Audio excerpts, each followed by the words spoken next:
Demikianlah sedikit uraian yang bisa diberikan untuk memahami Levinas yang di teks untuk teman-teman di STF, matrikulasi bisa ditemukan di halaman 355, sementara untuk teman-teman di kandungan ditemukan di halaman 230. Pada kesempatan ini kita akan membahas salah satu pengkritik besar pada pemikiran Heidegger, yaitu etika dari Emanuel Levinas, seorang pemikir keturunan Yahudi dari Lithuania yang kemudian belajar besar dan praktis sejak tahun 1980-an, diakui sebagai filsuf besar di kalangan Prancis, terutama untuk pemikirannya yang sangat orisinal berkenaan dengan etika. Kritik terbesar kepada seluruh tradisi pemikiran Barat yang dibuat oleh Levinas adalah bahwa menurutnya pemikiran Barat masih terobsesi dengan pencarian akan being, akan be, akan ada, yang dalam seluruh kuliah metafisika ini tentu saja sudah kita bahas ya, utamanya dengan Heidegger. Kita ingat sekali lagi dalam skema yang sudah dipersiapkan ya. Jadi bagi Heidegger, obsesi manusia adalah mencari pusis, dan dalam sejarah pemikiran oleh kaum prasokratik, oleh Platon, oleh Aristoteles, sampai kemudian dengan Nietzsche ya, selalu yang dibayangkan adalah adanya semacam ada terakhir ya, entah itu namanya air, api, udara, idea, substansi, roh absolut, atau will to power begitu ya, yang lalu kemudian jatuh dalam skema on, theos, dan logos atau ontoteologi, di mana klaim-klaim kebenaran yang dibuat hanyalah sebuah aletheia sebagai ketak persembunyian. Dan Heidegger menawarkan bahwa berpikir dalam arti yang sebenarnya adalah meditasi, sikap pasif, Dasein, lewat stimungnya kepada peristiwa atau ereignis atau pewahyuan dari be yang dicoret atau dari nothing itu sendiri. Heidegger dengan demikian memberikan kritik yang paling besar kepada metafisika secara pemikiran Barat sebagai secara metafisis, dan dia mengajak kita melampaui dari sejarah metafisika itu dan berpikir secara lain dalam berhadapan dengan apa yang kita sebut sebagai realitas. Levinas akan memasukkan tentu saja Heidegger sebagai salah satu kalangan yang memikirkan skema ya, ada ya, walaupun ada itu dibilang sudah dicoret, ada itu sebagai nothing, walaupun cara Dasein berelasi dengan ada itu adalah lewat stimung ya. Levinas akan mengatakan bahwa meskipun Dasein dalam attitude-nya adalah pasif, menunggu pewahyuan dari nothing, dari be itu, namun toh biar bagaimana menurut Levinas, Heidegger masih jatuh dalam filsafat du même atau filsafat tentang yang sama, di mana meskipun yang namanya nothing atau be yang dicoret ini tak bisa diketahui atau selalu lolos dari pemikiran kita, namun toh entah bagaimana yang namanya Dasein selalu sudah siap mengantisipasi, menunggu bahwa ada itu akan memunculkan dirinya, meskipun dalam kemunculan dia tersembunyi, tapi toh ada itu dipastikan ya selalu akan muncul. Dan apropriasi atau kepemilikan Dasein atas ada itu dan prioritas yang diberikan kepada ada atas Dasein itu yang menurut atau di mata Levinas menunjukkan bahwa Heidegger pun masih jatuh dalam seluruh pemikiran yang sifatnya du même atau the same. Dan dalam seluruh tradisi berpikir Barat, Levinas tentu juga menekankan bahwa yang namanya berpikir, ketika kita mengkonsepkan sesuatu, selalu kita berusaha mengapropriasi apa yang kita pikirkan itu, kita berusaha memilikinya, kita berusaha menyamakannya dengan diri kita, sehingga kemudian sesuatu di depan mata kita itu tidak asing lagi. Misalnya, kalau kita melihat sesuatu, kita melihat pulpen begitu ya, maka ya kita hanya akan mengatakannya sebagai pulpen. Ya. Katakan saya punya pulpen, lalu dipinjam teman, kemudian pulpen itu hilang, lalu saya marah-marah. Kenapa pulpen saya dihilangkan? Maka bagi teman itu, pulpennya hanyalah pulpen. Ya. Kenapa marah-marah begitu ya? Nanti saya carikan, saya belikan baru. Kalau perlu saya carikan 3, 4, atau 5 begitu ya. Apa susahnya di pulpen? Nah, pertanyaannya, kenapa saya marah? Orang itu tidak paham bahwa pulpen itu di mata saya bukannya sekedar pulpen. Pulpen itu adalah sebuah hadiah yang dicarikan oleh seorang teman ya, dalam momen yang sangat spesial ya, begitu susah ya. Ada tulisannya yang indah digrafir di pulpen itu ya, sehingga pulpen bukanlah sekedar pulpen. Ini yang seringkali dilupakan ketika kita berpikir atau kita memikirkan sesuatu ya. Pulpen itu kita pikirkan sebagai objek begitu saja, kita punya konsep ya, atas pulpen itu. Konsep berasal dari kata concepire ya, concepi conceptum ya. Atau kalau kita memakai pemahaman lain dalam bahasa Perancis ya, ketika kita memahami sesuatu, comprendre dari kata cum dan prendre, mengambil bersama-sama, maka yang namanya aktivitas pengetahuan ketika kita mengkonsepkan sesuatu, ketika kita memahami sesuatu, di situ ada aktivitas comprendre, mengambil dengan.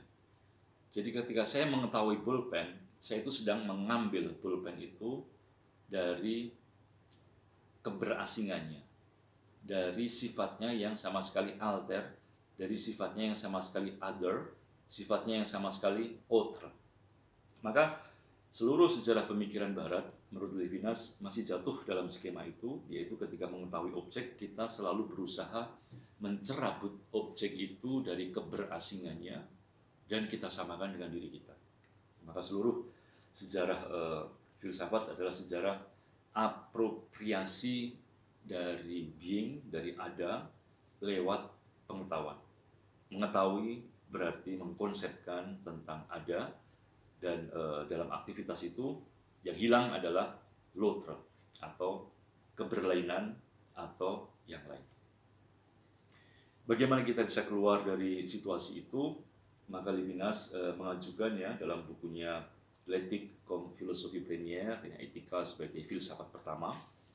Kita ingat istilah filsafat pertama berasal dari Aristoteles, dan filsafat pertama merujuk kepada metafisika itu sendiri. Jadi artinya di sini Levinas mengajukan ya etika sebagai metafisika. Jadi kalau kita lihat selama ini metafisika sebagai ilmu yang bicara mengenai hal yang paling mendasar, maka etika ya bagi Levinas menjadi sesuatu yang paling mendasar. Dan bagaimana kita membicarakan sebuah kebijaksanaan lain, sebuah pemikiran yang sama sekali lain ya, yang tidak lagi jatuh dalam skema penyamaan ya, atau skema totalitas ya. Karena ketika kita mengkonsepkan, kita mengapropriasi sesuatu di luar kita, di luar diri kita, kita sedang mentotalisirnya sehingga kita lalu mengklaim mengetahuinya ya. Nah, bagaimana kita bisa lolos dari skema seperti itu?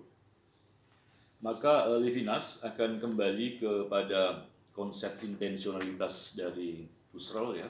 Kita ingat bahwa Levinas berguru kepada Husserl maupun kepada Heidegger. Dia mengadopsi banyak ide dari pemikir-pemikir itu, dan sekaligus secara orisinal Levinas akan mengembangkan pemikirannya sendiri. Dalam intensionalitas kita tahu bahwa kesadaran manusia bersifat selalu intensio, tegang ya. Ada ketegangan dia di depan objeknya, dan objek yang disadari manusia selalu dalam posibilitasnya selalu sudah memberikan dirinya. Maka problemnya dalam fenomenologi Husserl adalah problem makna. Bagaimana kita mengkonstitusi makna. Maka lalu ada yang namanya prosedur bracketing, ya, epoke, ada reduksi eidetik, reduksi transcendental, reduksi fenomenologis. Nah, menurut Levinas, dalam seluruh aktivitas fenomenologis seperti itu, ya, saya kira di sini Levinas mungkin ya mengikuti atau sama ya dengan kritikan Heidegger terhadap Husserl, yaitu bahwa dalam aktivitas fenomenologis itu selalu masih diandaikan adanya aku, ya, adanya semacam subjektivitas transendental, ya, yang harus dianggap ada, ya, dalam aktivitas mengetahui tersebut. Menurut Levinas, kehidupan afektif, dalam kehidupan afektif dan efektif kita sehari-hari, intensionalitas yang diajukan oleh Husserl sebetulnya masih berupa aktivitas representasi. Pengetahuan yang dimiliki oleh kesadaran diri, jadi kesadaran yang sadar akan suatu, ya, intensionalitas, masih selalu berwujud dalam relasi dengan sesuatu yang lain daripada dengan kesadaran itu sendiri. Dan sebuah pengetahuan hanya akan menjadi pengetahuan manakala kesadaran akan suatu itu terpenuhi oleh yang lain yang ia representasikan.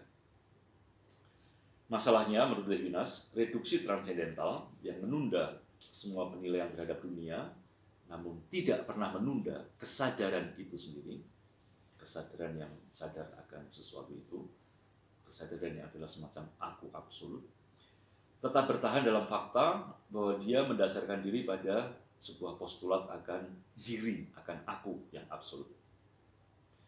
Dan sama seperti yang sudah ditunjukkan juga oleh fenomenolog lain yang terkenal dari Prancis, Maurice Merleau-Ponty, ya, yang juga akan menunda soal kesadaran aku yang absolut ini, maka Levinas maupun Merleau-Ponty menunjukkan bahwa sebelum adanya aku absolut itu sebetulnya ada sesuatu yang lain, ya, yang dilupakan, yang disebut sebagai kesadaran yang sama sekali non-intensional, ya, kesadaran yang sama sekali pasif, kesadaran yang sama sekali bersifat pra-refleksif.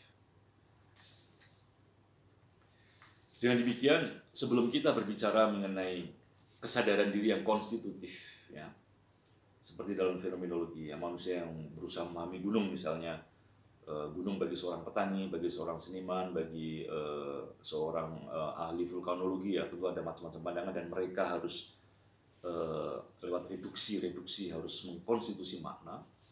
Maka di sini ditunjukkan oleh Levinas bahwa sebelum kita bicara mengenai kesadaran diri, ya, sebuah aku absolut yang menyadari itu dan melakukan reduksi, ada kesadaran yang lebih mendasar yang disebut sebagai kesadaran yang non-intensional. Sebuah kesadaran diri yang tanpa arah, tanpa tujuan apapun, yang juga bisa menjadi semacam pengetahuan, namun jelas pengetahuan bukan dalam arti yang objektif, ya, yang seolah-olah mengobjekkan apa yang direpresentasikan. Kesadaran non-intensional ini menemani setiap tindakan kita, menemani setiap, juga kalau saat aku mengkonsepkan sesuatu, dan dia bersifat sama sekali pasif, tidak, bukan sebuah diri refleksif. Apakah yang terjadi dalam kesadaran diri non-refleksif dan implisit ini, yang tentu saja karena namanya non-intensional dan tidak refleksif, ya, tentunya juga de facto tidak kita sadari, ya, tapi dia selalu menemani kesadaran yang intensional. Apakah kesadaran yang sifatnya implisit, non-tematik, dan tidak refleksif ini tahu sesuatu? Jelas tidak, karena dia adalah sebuah pasivitas yang murni. Dia bukanlah pengetahuan akan diri, melainkan sesuatu yang menghilang, atau sebuah kehadiran yang sifatnya sangat diskret, yang tidak jelas. Ia tidak memiliki intensionalitas, ia tanpa arahan, tanpa nama, tanpa situasi, tanpa gelar, ya. Dia hadir, tetapi sambil mempertanyakan kehadiran itu sendiri. Tanpa nama, dia selalu meragukan afirmasi akan kediriannya yang dianggap selalu identik. Kesadaran non-refleksif ini seperti orang asing, tanpa rumah, tanpa negara. Bahkan kesadaran prarefleksif ini yang bersifat non-intensional ini juga bukan sebuah kesadaran akan kepasifan itu.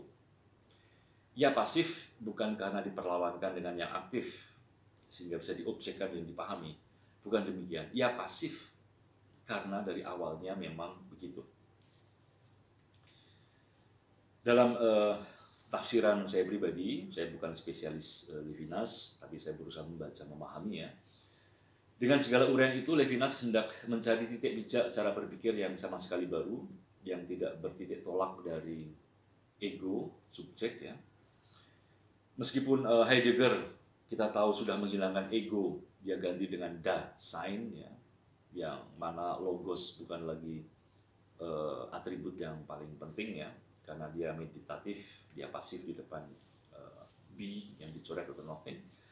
Jadi meskipun Heidegger sudah menghilangkan ego menjadi Dasein, toh di mata Levinas, ontologi fundamental Heideggerian masih merupakan filsafat Dumen ya, dari yang sama.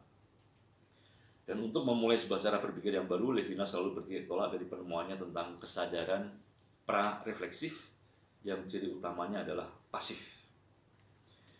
Manusia tidak dengan demikian tidak mengkonstitusi dari dirinya sendiri atau dari kesadaran sendiri. Kalau sebuah subjektivitas, tanda kutip, manusia Levinasian nantinya muncul, subjek ini mesti menghitung kesadaran pra-refleksif yang selalu sudah terlibat, selalu sudah dikonstitusi oleh sesuatu di luar dirinya. Menurut saya, Levinas menekankan subjek yang pada dasarnya adalah pasivitas murni sebagai keterbatasan finitude. Dan kalau nanti subjek yang pasif, yang sama sekali pasif ini, yang terbatas ini bisa bertindak, itu bukan karena dia, ya, karena dia kan bersifat non-intensional ya, bukan dia, tetapi karena yang lainlah, karena l'autre lah yang mengkonstitusi diriku. Di banyak teks Levinas berbicara tentang wajah orang lain ya, sebagai tempat asali munculnya makna. Jadi kemunculan makna sekali lagi bukan lewat intensionalitas Husserlian tadi dia, kesadaran yang mencoba memahami objek yang selalu sudah memberikan dirinya ya. Tetapi makna itu muncul dari panggilan, dari interpelasi ya, dari kehadiran tiba-tiba dari yang lain. Dengan demikian dengan Levinas kita diajak melihat bahwa titik tolaknya bukan lagi aku. Karena kalau titik tolaknya aku atau Dasein, kita masih jatuh dalam filsafat Dumen ya, filsafat yang sama, di mana kita jatuh dalam egologi. Ya. Entah bagaimana semuanya masih berkutat pada manusia yang mentotalisir, yang mengapropriasi objek sehingga keberlainan dilupakan dan semuanya diapropriasi disamakan dengan manusianya. Maka bagi Levinas titik tolaknya adalah yang lain. Dalam banyak esai filosofis yang saya tulis, demikian Levinas, saya sudah banyak berbicara tentang wajah orang lain sebagai letak asali munculnya makna. Di depan ekspresi wajah, artinya wajah yang mortal, yang bisa mati, wajah itu memberiku tugas, menuntutku, mewajibkanku, seolah-olah kematian yang sebenarnya invisible, yang dihadapi oleh wajah orang lain, sebuah alteritas murni, yang entah bagaimana terpisah dari sebuah keseluruhan menjadi urusanku. Wajah yang dimaksud Levinas di sini tentu bukan maksudnya rupa ya, rupa masing-masing orang ya, bukan ya. Jadi wajah di sini dieksplisitkan oleh Levinas sebagai mortalitas, kematian. Jadi kedapat matian orang lain ya, kedapat matian yang lain itulah yang mengkonstitusi diriku. Mungkin untuk memahami hal yang sangat abstrak ini, mungkin kita bisa kembali sedikit ke filsafat Yunani, manakala Socrates ya, di buku Phaidon mengatakan bahwa filsafat artinya belajar mati, ya, memisahkan okupasi jiwa dari okupasi tubuh, ya. Dan dengan kita sedikit demi sedikit mengambil jarak dari okupasi tubuh, konsentrasi pada jiwa, maka kita akan sampai ke hal yang sesungguhnya. Jadi filsafat memang seringkali didefinisikan sebagai latihan mati. Kematian siapa? Kematianku. Ya, bukan kematian orang lain. Maka kalau Heidegger juga berbicara mengenai Dasein yang dalam temporalitasnya ya, selalu dalam relasi dengan B yang dicoret ya, dengan Sein dengan Y itu ya, dengan nothing. Sebetulnya di situ juga Heidegger berbicara mengenai bagaimana kita selalu sudah dilekati oleh kematian. Kematian yang sebetulnya masa depan, tetapi sebetulnya saat ini mengerjai diriku dari dalam, sehingga masa kiniku adalah upaya jawaban saya terhadap kematian yang sudah selalu ada. Kalau kita sedikit merenung pada hari-hari ini, kita semua diresahkan dengan COVID-19 ya. Kita lihat dunia sibuk, pemimpin-pemimpin dunia menjadi sibuk menghadapi COVID-19, ekonomi mengalami kontraksi luar biasa, pariwisata mati, warung-warung tutup, para dokter bertarung mati-matian ya di rumah sakit, orang-orang berusaha suportif dengan tinggal di dalam rumah, lalu semua dilakukan dengan cara lain. Sebetulnya kenapa sih tiba-tiba dunia berhenti, tiba-tiba semuanya menjadi seperti ini ya, tiba-tiba keseharian kita ya berubah total? Kenapa? Penjelasannya sederhana, karena kita takut mati. Jadi kematian yang tampak lewat COVID-19 itu, yang sebetulnya bagi kita sebuah futur ya, sebuah masa depan, dalam realitasnya mengerjai kita dari dalam, sehingga seluruh apapun yang kita lakukan saat ini, masyarakat, negara, ya bahkan pada level dunia, itu semuanya hanyalah berusaha untuk bagaimana bernegosiasi di depan kematian ini. Nah, Levinas lewat kajiannya mengenai wajah mengajak kita untuk sama sekali berbalik total. Yang menjadi concernku ya, bukan lagi kematianku. Jadi kali ini yang membuat aku berfilsafat, membuat aku lalu kemudian ya dalam tradisi Sokratik sampai Heidegger ya, membuat aku lalu mencari kebijaksanaan ya, membuat aku lalu merubah hidupku, membuat aku melakukan refleksi, menulis ya, dan mencari berbagai cara untuk menjalani hidup ini, bukan lagi kematianku, tetapi Levinas mengatakan wajah yang mortal, mortalitas ya, dari orang lain itu yang memberiku tugas, menuntutku, mewajibkanku, seolah-olah kematian yang sebenarnya invisible yang dihadapi oleh wajah orang lain menjadi urusanku.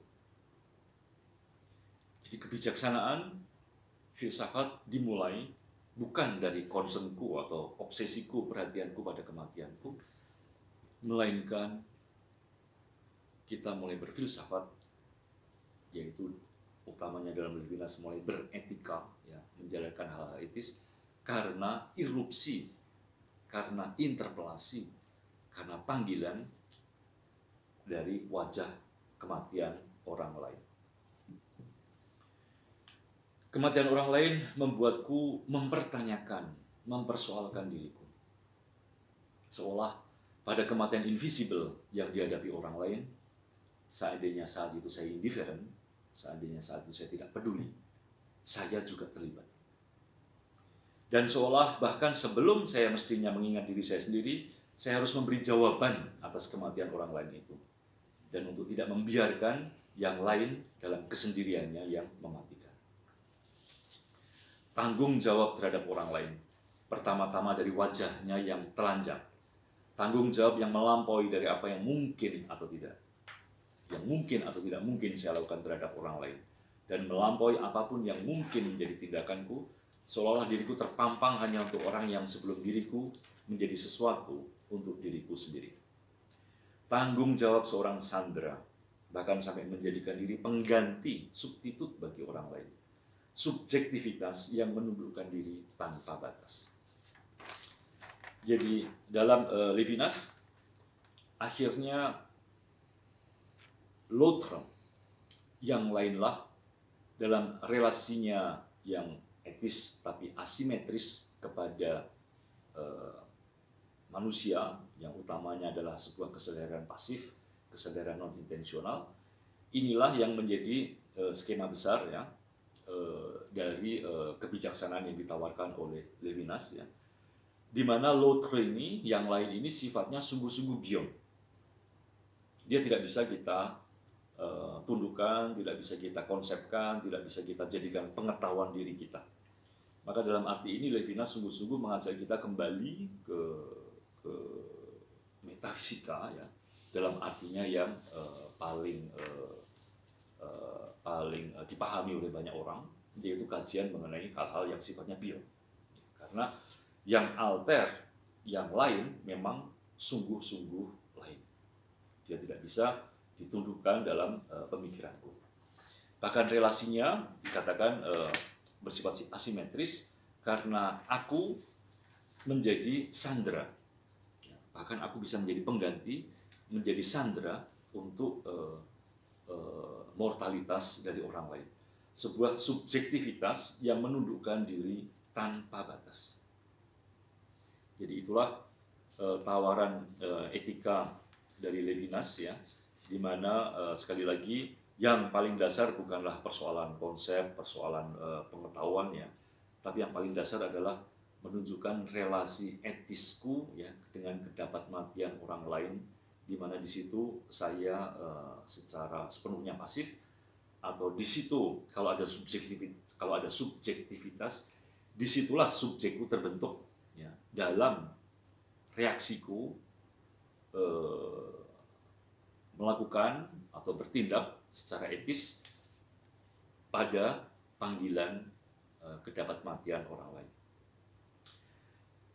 Satu hal yang juga mungkin bisa kita jadikan perumpamaan untuk memahami pemikiran Levinas ini, dalam tradisi klasik filsafat Yunani yang saya kira dirujuk sampai modernitas, bahkan dirujuk oleh teks-teksnya Adorno dan Horkheimer dalam Dialectic of Enlightenment, dialektika pencerahan, mitos yang selalu dirujuk untuk membicarakan mengenai proses munculnya subjektivitas di Barat adalah mitos Odysseus. Kita ingat itu tulisannya Homeros ya, Ilias dan Odysseus. Odysseus untuk mengkonstitusi dirinya menjadi subjek dalam skema dialektika Hegelian ya, Odysseus harus keluar dari rumahnya, menghadapi berbagai macam tantangan ya. Dia adalah raja di Ithaka, tapi kemudian dia keluar berperang, menghadapi monster-monster, menghadapi berbagai macam hal yang tidak mudah. Dia menjadi lain dari dirinya sendiri, untuk akhirnya kemudian nanti dia pulang dan menjadi subjek bernama Odysseus. Jadi lewat skema keluar dari diri dan akhirnya kembali lagi ke awal, ke asal, tetapi dalam bentuk yang lain ya. Kita punya skema di situ, in itself, for itself, lalu negasi lagi sehingga nanti menjadi in and for itself. Maka di situ subjek itu muncul lewat penundukan untuk hal-hal yang ada di luar dirinya. Dia apropriasi, dia taklukkan ya, lalu dia menjadi dirinya. Maka Levinas memberikan perumpamaan yang sama sekali berbeda. Bagaimana subjek itu muncul? Levinas akan berkisah tentang Abraham. Kita tahu Levinas adalah Yahudi dan dia juga mengajar, menafsir teks-teks Talmud ya. Itu juga yang menjelaskan bahwa Levinas cukup lama diakui sebagai filsuf ya, karena mungkin kecenderungannya yang religius kurang mendapat sambutan yang cepat di publik Prancis ya. Karena biasanya di Prancis seseorang harus kiri ya, syukur-syukur ekstrem kiri ya, supaya cepat diakui sebagai filsuf ya. Maka Levinas meskipun dia orang yang pertama kali menerjemahkan teks Husserl ya, pada tahun 30-an dalam bahasa Prancis. Ya lama, ya dia tidak diakui sebagai filsuf, nah baru tahun 80-an ke atas dia diakui secara unanim. Nah, Levinas memberikan gambaran lain yaitu tentang panggilan Abraham. Abraham menjadi subjek bukan karena dia seperti Odysseus pergi keluar untuk berperang. Abraham keluar dari tanahnya bukan karena maunya dia. Apa yang terjadi? Abraham dipanggil. Ada suara yang memanggilnya. Jadi Abraham pasif. Abraham lalu keluar dari tanahnya. Dan apakah nanti dalam perjalanannya setelah Abraham pergi kemana-mana begitu, apakah Abraham akan pulang kembali ke asalnya di Ur di Kaldea? Tidak. Abraham pasif, dia dipanggil, dia keluar karena diberi janji oleh Yahweh. Nanti akan punya keturunan sebanyak bintang di langit, lalu dia akan punya tanah ya, yang luas, dan satu lagi saya lupa ya, janji ketiga. Apakah selama Abraham hidup dia menerima janji-janji itu? Tidak juga. Ya, dia tidak melihat realisasi dari janji itu, karena orang Israel ya belum ada orang Israel ya, karena Abraham saat itu belum menerima tanah, dan ketika dia punya anak pun ya hanya anak satu, dan itu pun minta dikurbankan. Tapi dengan cara begitulah, ketika dia sepenuhnya pasif, mengikuti panggilan dari yang lain, dan dia sepenuhnya berada di tanah asing, ya, tanpa pernah kembali lagi ke rumahnya, justru disitulah yang namanya subjek bisa dibayangkan.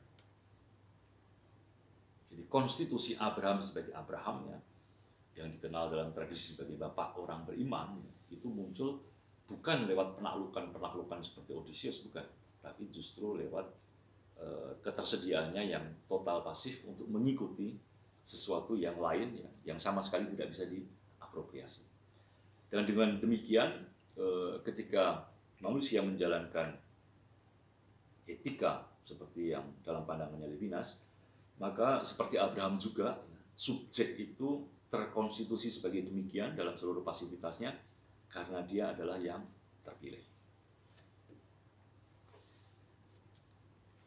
Bagaimana memahami bahwa dalam etika ini manusia sungguh-sungguh harus bertanggung jawab, manusia bahkan menjadi sandera.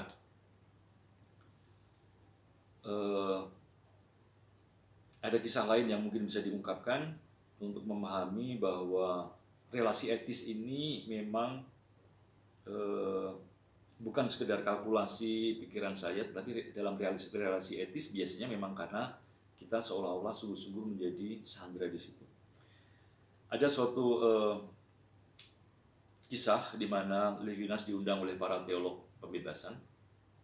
Lalu mereka bertanya kepada Levinas, Anda membuat teori baru tentang etika yang sama sekali sulit dipahami. Biasanya dalam etika, entah itu kajian klasik eudaimonia ya, orang bertindak etis karena mencari kebahagiaan, atau orang memakai kriteria utilitaris ya, teleologis ya, orang bertindak etis karena dia menimbang ya kegunaan ya, baik buruknya ya, semakin besar kegunaan bagi semakin banyak orang tentu itu akan dipilih, atau orang akan ikutkan ya, dengan etika deontologisnya mengatakan bahwa ya bertindak baik itu wajib, hukumnya wajib. Jadi tanpa kalkulasi apapun, mengikuti imperatif kategoris, ya, kita harus bertindak baik. Tetapi Anda mengatakan bahwa kita ini menjadi sandera dari kematian orang lain. Maksudnya apa? Apakah masuk akal ketika seperti itu? Untuk menjawab itu lalu Levinas membuat tanya jawab. Nah sekarang kalau Anda sendiri sebagai teolog pembebasan ya, Anda itu membantu orang miskin, Anda membentuk teologi dan Anda berjuang di lapangan membantu orang miskin. Kenapa?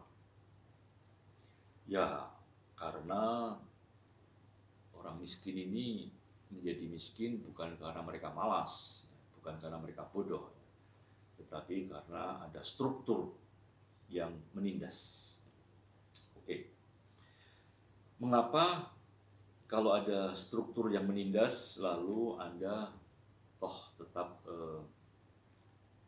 berjuang ya membela orang miskin itu? Bukankah struktur itu bisa diperbaiki? Bukankah kemiskinan juga akan selalu ada? Ya, kan di kitab suci dikatakan bahwa orang miskin akan selalu ada, begitu ya. Mengapa Anda tetap berjuang? Ya betul bahwa memang kemiskinan itu bisa dipahami, kemiskinan itu bisa diteorikan macam-macam ya. Kemiskinan adalah sebuah tahapan yang niscaya supaya sebuah negara nanti berkembang ya pasti ada kemiskinan, ya betul bisa dipahami betul. Tetapi nggak tahu menurut kami fakta bahwa ada orang miskin, mereka terancam kehidupannya, itu membuat kami harus membela mereka. Lalu jawaban Levinas, bukankah di situ Anda sedang menjadi sandera? Anda menyanderakan diri untuk sebuah cause, ya, untuk sebuah sebabnya yang disebut sebagai kematian atau kedapatmatian orang lain. Jadi barangkali dengan imaji seperti itulah kita bisa memikirkan ya, memahami apa yang dimaksud dengan tanggung jawab ya, yang di Levinas dalam etikanya bersifat begitu besar, bersifat asimetris ya. Jadi yang lain menginterpelasi kita, mengajak kita keluar dari rumah ekologis kita, berjalan di sebuah tanah asing yang kita juga nggak tahu endingnya ya. Tetapi fakta bahwa seperti Abraham kita berjalan di tanah asing itu dan kita mengikuti interpelasi itu, disitulah konstitusi makna, disitulah konstitusi aku sebagai subjek terbentuk.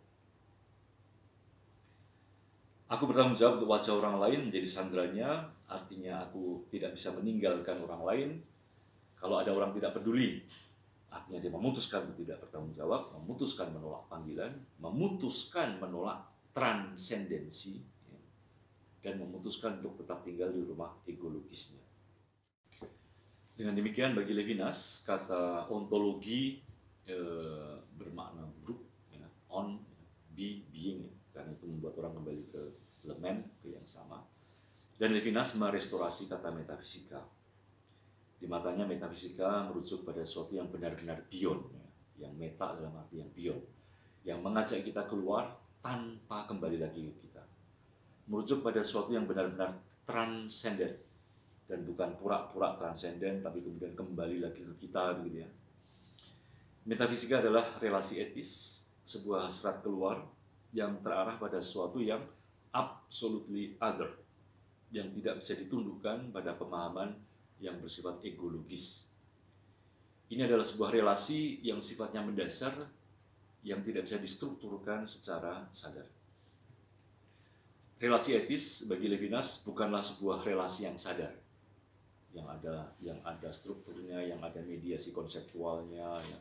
Misalnya dikerangkai sebagai hubungan ini atau hubungan itu, begitu ya. Relasi etis bagi Levinas adalah sebuah relasi yang tanpa relasi, karena sifatnya prareflektif, non-intensional, pasif, dan sebenarnya wujudnya tampak dalam tanggung jawab kepada orang lain, sebuah tanggung jawab yang sifatnya juga asimetris. Dan persis kalau tanggung jawab masih bisa dipahami, masih bisa disadari, maka risikonya kita jatuh dalam pemahaman yang ekologis lagi. Maka dalam arti itulah metafisika ya, sebagai sesuatu yang sifatnya beyond ya, bagi Levinas wujudnya adalah etika itu sendiri.